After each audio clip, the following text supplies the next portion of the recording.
In Zimbabwe, the country's new currency faces a significant threat as gold output takes a hit.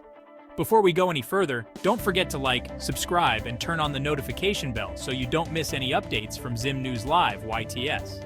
The country has seen a 1.9% drop in gold production in just the first quarter of 2024. Why does this matter? Well, for a currency backed by gold, the amount of gold produced is crucial. More gold means a stronger, more stable currency. Less gold? Well, that leads to problems. The government had a plan to boost gold production. They set up mobilization groups across the country, tasked with increasing gold output. These groups encourage small-scale miners to formalize their operations and sell their gold through official channels. This is supposed to help accumulate the gold reserves needed to back the ZiG. But despite these efforts, gold production is falling. This is a big issue because the stability of ZiG heavily relies on these gold reserves. With fewer reserves, the currency's value could be at risk, potentially leading to economic instability. Moreover, there are broader implications.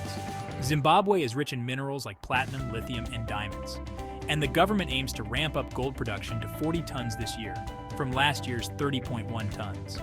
But the current decline poses a challenge not just to the currency, but to the overall economic aspirations of the country.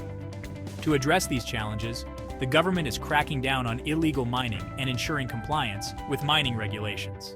This is crucial because illegal mining not only depletes resources, but also robs the country of potential revenue that could support the ZiG currency.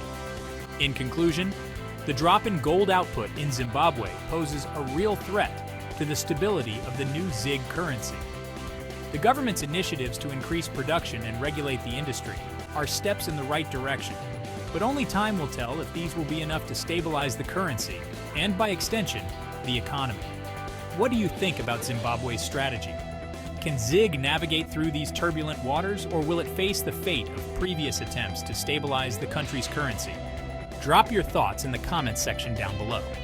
And don't forget to like, subscribe, and turn on the notification bell so you don't miss any updates from Zim News Live YTS.